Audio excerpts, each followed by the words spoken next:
Hello everyone. ಈ egg rice ಇಷ್ಟೊಂದು viral ಆಗೋಕೆ ಕಾರಣ ಏನ್ ಗೊತ್ತಾ? ತುಂಬಾ ಈಸಿಯಾಗಿ ಬರೀ 15 ನಿಮಿಷದ ಒಳಗೆ ಮಾಡ್ಕೋಬಹುದು ಪ್ರೆಷರ್ ಕುಕ್ಕರ್ ಅಲ್ಲಿ. ಅಂಡ್ ರೈಸ್ ಮಾಡ್ಕೊಂಡು ಮಸಾಲ ಮಾಡ್ಕೊಂಡು ಮಿಕ್ಸ್ ಮಾಡ್ಕೋಬೇಕು ಅನ್ನೋದು ಏನೂ ಇಲ್ಲ. ಅಟ್ ಎ ಟೈಮ್ ಎಲ್ಲದು ಕುಕ್ಕರ್ ಅಲ್ಲಿ ಹಾಕಿ ಮಾಡ್ಕೋಬಹುದು. So welcome to desi eat desi love desi. ಹೇಗಿದ್ದೀರಾ ಎಲ್ಲರೂ? ಓಕೆ, ಮೊದಲಿಗೆ ನಾನು 1 ಗ್ಲಾಸ್ ಅಷ್ಟು ಬಾಸ್ಮತಿ ರೈಸ್ನ ತಗೊಂಡಿದ್ದೀನಿ. ಈ ರೆಸಿಪಿಗೆ ಬಾಸ್ಮತಿ ರೈಸ್ ಯೂಸ್ ಮಾಡೋದ್ರಿಂದ ಟೇಸ್ಟ್ ನೆಕ್ಸ್ಟ್ ಲೆವೆಲ್ ಅಲ್ಲಿ ಇರುತ್ತೆ. ಅಂಡ್ ನೀವೇನಾದ್ರೂ ನಾರ್ಮಲ್ ಸೋನಾ ಮಸೂರಿ ರೈಸ್ ಇಂದ ಮಾಡ್ಬೇಕು ಅನ್ಕೊಂಡ್ರು ಟ್ರೈ ಮಾಡಿ. ಅಂಡ್ ಟ್ರೈ ಮಾಡೋದ್ಮೇಲೆ ಆ ಟೇಸ್ಟ್ ಹೇಗೆ ಅನಿಸ್ತು ಅಂತ ಮರೀದೆ ಕಮೆಂಟ್ ಅಲ್ಲಿ ತಿಳಿಸಿ. ನೆಕ್ಸ್ಟ್ ರೈಸ್ ನ ಚೆನ್ನಾಗಿ ವಾಶ್ ಮಾಡ್ಕೊಂಡಿದ ನಂತರ ಇದನ್ನ ನೀರಲ್ಲಿ ನೆನೆ ಹಾಕಬಾರ್ದು, ಎಗ್ಸ್ ಅಲ್ಲಿ ನೆನೆ ಹಾಕಬೇಕು. ಐ ಮೀನ್ ಚೆನ್ನಾಗಿ ವಾಶ್ ಮಾಡ್ಕೊಂಡಿದ ನಂತರ ಒಂದು 3 ಎಗ್ಸ್ ನ ಇದಕ್ಕೆ ಆಡ್ ಮಾಡ್ಕೊಳ್ಳಿ. ಈ ತರ ಚೆನ್ನಾಗಿ ಕಂಬೈನ್ ಮಾಡ್ಕೊಳ್ಳಿ. ಸೊ 1 ಗ್ಲಾಸ್ ಅಷ್ಟು ಬಾಸ್ಮತಿ ರೈಸ್ಗೆ 3 ಎಗ್ಸ್ ಆರ್ ಪರ್ಫೆಕ್ಟ್. ನೆಕ್ಸ್ಟ್ ಈಗ ಡೈರೆಕ್ಟ್ ಒಗ್ಗರಣೆ ಹಾಕೊಂಡ್ಬಿಡೋಣ.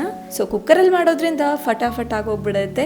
ಸೊ ಕುಕ್ಕರ್ಗೆ ಒಂದು 1/4 ಕಪ್ ಅಷ್ಟು ಎಣ್ಣೆನ ಹಾಕಿ 1 ಚಕ್ಕೆ 4 ಲವಂಗ ಹಾಗೆ 2 ಏಲಕ್ಕಿನ ಹಾಕಿ ಆನಂತರ ಇದಕ್ಕೆ ಚಿಕ್ಕದಾಗಿ ಚಾಪ್ ಮಾಡ್ಕೊಂಡಿರೋ 1 ಸ್ಮಾಲ್ ಸೈಜ್ ಈರುಳ್ಳಿ, 2 ಸ್ಪ್ಲಿಟ್ ಮಾಡ್ಕೊಂಡಿರೋ ಹಸಿ ಮೆಣಸಿನಕಾಯಿ, ಒಂದು 10 ರಿಂದ 15 ಎಲೆಯಷ್ಟು ಪುದೀನ ಹಾಕಿ ಒಂದು ಒಳ್ಳೆ ಮಿಕ್ಸ್ ನ ಕೊಟ್ಟು ಇದೆಲ್ಲವೂ ಬೆನಿತಿದ್ದ ಹಾಗೆ ಇದಕ್ಕೆ 1 ಸ್ಪೂನ್ ಅಷ್ಟು ಅಲ್ಲ ಬೆಳ್ಳುಳ್ಳಿ ಪೇಸ್ಟ್, 1 ಮೀಡಿಯಂ ಸೈಜ್ ಟೊಮೆಟೊನ ಚಿಕ್ಕದಾಗಿ ಚಾಪ್ ಮಾಡ್ಕೊಂಡು ಹಾಕಿ 1 ಸ್ಪೂನ್ ಅಷ್ಟು ಖಾರದ ಪುಡಿ, 1/4 ಸ್ಪೂನ್ ಅಷ್ಟು ಅರಿಶಿನ ಪುಡಿ ಹಾಗೆ ಒಂದು ಅರ್ಧ ಸ್ಪೂನ್ ಅಷ್ಟು ಧನಿಯಾ ಪುಡಿನ ಹಾಕಿ ಒಂದು ಒಳ್ಳೆ ಮಿಕ್ಸ್ ನ ಕೊಟ್ಟು ಲೋ ಫ್ಲೇಮ್ ಅಲ್ಲೇ 1 ನಿಮಿಷ ಬಿಡಿ. ಸೊ ಹಾಕಿರೋ ಮಸಾಲ ಎಲ್ಲವೂ ಚೆನ್ನಾಗಿ ಬೆನೀತಿದ್ದ ಹಾಗೆ ಇದಕ್ಕೆ ನೀರನ್ನ ಆಡ್ ಮಾಡ್ಕೊಳ್ಳಿ. ಅಂಡ್ 1 ಗ್ಲಾಸ್ ಅಷ್ಟು ಅಕ್ಕಿಗೆ ಇಲ್ಲಿ 2 ಗ್ಲಾಸ್ ಅಷ್ಟು ನೀರನ್ನ ಹಾಕಿ. ನೀವು ಬಾಸ್ಮತಿ ರೈಸ್ ಇಂದ ಮಾಡ್ತಾ ಇದ್ರೆ ಈ ಮೆಷರ್ಮೆಂಟ್ ನ ಫಾಲೋ ಮಾಡಿ. ಇನ್ ಕೇಸ್ ನೀವೇನಾದ್ರೂ ನಾರ್ಮಲ್ ಸೋನಾ ಮಸೂರಿ ರೈಸ್ ಇಂದ ಮಾಡ್ತಾ ಇದ್ರೆ 1/4 ಗ್ಲಾಸ್ ಅಷ್ಟು ನೀರನ್ನ ಕಡಿಮೆ ಹಾಕಿ. ಸೊ ರೈಸ್ ಆಗ ಉದುರುದುರಾಗಿ ತುಂಬಾ ಚೆನ್ನಾಗಾಗುತ್ತೆ.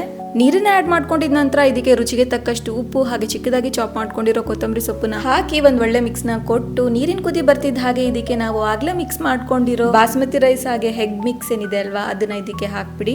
ಸೊ ಮತ್ತೆ ಒಂದ್ಸಲ ಒಂದ್ ಒಳ್ಳೆ ಮಿಕ್ಸ್ ನ ಕೊಡಿ ಅಂಡ್ ಕುಕ್ಕರ್ ಲಿಡ್ ನ ಹಾಕಿ 2 ವಿಷಲ್ ಮಾಡ್ಕೊಳ್ಳಿ ಮೀಡಿಯಂ ಫ್ಲೇಮ್ ಅಲ್ಲಿ. ಸೊ ಇದಾಗಷ್ಟರಲ್ಲಿ ನಿಮ್ಮ ಹತ್ರ ಒಂದು ಸ್ಮಾಲ್ ರಿಕ್ವೆಸ್ಟ್, ನೀವೇನಾದ್ರೂ ನನ್ನ ಚಾನಲ್ಗೆ ಹೊಸಬ್ರಾಗಿದ್ರೆ ಪ್ಲೀಸ್ ಈಗಲೇ ಸಬ್ಸ್ಕ್ರೈಬ್ ಮಾಡ್ಕೊಳ್ಳಿ ಹಾಗೆ ಬೆಲ್ ಐಕಾನ್ ಪ್ರೆಸ್ ಮಾಡ್ಕೊಳ್ಳಿ. So that will get notification and you will not miss my any recipes. ಹೀಗೆ ನೋಡಿ ನನಗೆ ಸಪೋರ್ಟ್ ಮಾಡಿ. ನೋಡಿದ್ರಲ್ಲ ಎಷ್ಟು ಸಿಂಪಲ್ ಆಗಿದೆ ಈ ಎಗ್ ರೈಸ್ ಮಾಡ್ಕೊಳ್ಳೋದು. ಯಾವುದೇ ಕಿರಿಕಿರಿ ಇಲ್ಲ. ಮೊದಲಿಗೆ ಅನ್ನ ಮಾಡ್ಕೋಬೇಕು, ಆನಂತರ ಮಸಾಲನ ಪ್ರಿಪೇರ್ ಮಾಡಿಕೊಂಡು ಈ ರೈಸ್ನ ಅದಕ್ಕೆ ಮಿಕ್ಸ್ ಮಾಡ್ಬೇಕು ಅನ್ನೋದು ಏನೂ ಇಲ್ಲ. At a time in pressure cooker ಈಸಿಯಾಗಿ ಮಾಡ್ಕೋಬಹುದು. ಅಂಡ್ ಟೇಸ್ಟ್ ಸಹ ಡಿಫ್ರೆಂಟ್ ಆಗಿರುತ್ತೆ. ಯಾವತ್ತಾದ್ರೂ ಎಗ್ ರೈಸ್ ತಿನ್ಬೇಕು ಅಂತ ತುಂಬಾ ಅನ್ಸ್ದಾಗ, ಟೈಮ್ ಇಲ್ಲ ಅನ್ಸ್ದಾಗ ಈ ರೆಸಿಪಿನ ಟ್ರೈ ಮಾಡಿ. And also take a look, ಎಷ್ಟು ಪರ್ಫೆಕ್ಟ್ ಆಗಿ ಸಹ ಆಗಿದೆ, ಉದುರುದ್ರಾಗೆ ಆಗಿದೆ. ಅಂಡ್ ಇದಲ್ಲದೆ ನೀವೇನಾದ್ರೂ ಸ್ಟ್ರೀಟ್ ಸ್ಟೈಲ್ ಎಗ್ ರೈಸ್ಗೋಸ್ಕರ ಸರ್ಚ್ ಮಾಡ್ತಾ ಇದ್ರೆ ನನ್ನ ಚಾನಲ್ ಅಲ್ಲಿ ಇದೆ, please take a look. So finally, video and recipe ಇಷ್ಟ ಆಗಿದ್ರೆ please like, share, comment and subscribe. Try it and enjoy.